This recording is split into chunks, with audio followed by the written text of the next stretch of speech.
జరిగినటువంటి 4 పళ్ళ విభాగంలో మొదటి బహుమతిని కైవసం చేసుకున్న వారు శ్రీ రామలమందరి దివ్యాశీస్సులతో ఆరోగ్య తోట శ్రీకృష్ణ చౌదరి గారు, శివకృష్ణ చౌదరి గారు, వేటపాలెం సుదూర్ మండల బాపట్ల జిల్లా వారి జత 4779 అడుగుల 10 అడుగుల దూరాన్ని దాని మొదటి బహుమతిని కైవసం చేసుకున్నాయి. రెండవ బహుమతిని వేల అంకమందరి ఆశీస్సులతో బొమ్మిల పద్మావతి నాయుడు గారు, శివమణి నాయుడు గారు, కారంపూడి మండలం పల్నాడు జిల్లా వారి జత శివాకేశ్వర జత 4429 అడుగుల 7 అడుగుల దూరాన్ని దాని రెండవ బహుమతిని కైవసం చేసుకున్నాయి.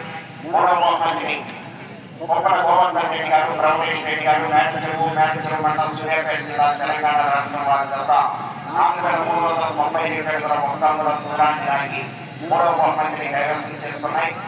నాలుగవ బహుమతిని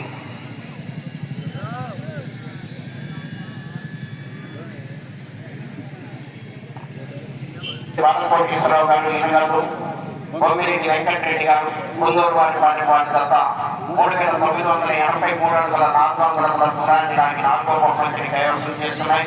ఐదవ బహుమతిని అల్లూరు పోలేరు మండలి ఆశీస్సులతో కోదండ వెంకటరెడ్డి గారు, నిశాంత్ రెడ్డి గారు, అక్కరెడ్డిపల్లి పిల్లూరు మండలం మార్కాపురం జిల్లా వారి జత 3628 అడుగుల దూరాన్ని దానికి ఐదవ బహుమతిని కైవసం చేస్తున్నాయి. ఆరవ బహుమతిని చెల్ల వెంకట నాగరాజు గారు, కట్టకూరు ముదిగొండ మండలం ఖమ్మం జిల్లా తెలంగాణ రాష్ట్రం వారి జత 3549 అడుగుల 3 అంగుళముల దూరాన్ని దానికి ఆరవ బహుమతిని కైవసం చేస్తున్నాయి. ఏడవ బహుమతిని కొత్త వెంకయ్య గారు, గోవిందపురం తెలంగాణపేట మండలం పల్నాడు జిల్లా వారి జత 3411 అడుగుల 11 అంగుళముల దూరాన్ని దానికి ఏడవ బహుమతిని కైవసం చేస్తున్నాయి. ఎనిమిదవ బహుమతిని విత్తా శ్రీనివాసరెడ్డి గారు, వాసిరెడ్డి గారు, జాలపూరు ఉమ్మటూరు మండలం కృష్ణా జిల్లా వారి జత 3000 అడుగుల దూరాన్ని దానికి ఎనిమిదవ బహుమతిని కైవసం చేస్తున్నాయి. తొమ్మిదవ బహుమతిని పివిఆర్ స్వామి వెంకటేశ్వర గారు, గర్భట్టపాలెం చంద్రపట్నం ఎన్టీఆర్ జిల్లా వారి జత 2416 అడుగుల 5 అంగుళముల దూరాన్ని దానికి 9వ బహుమతిని కైవసం చేస్తున్నాయి.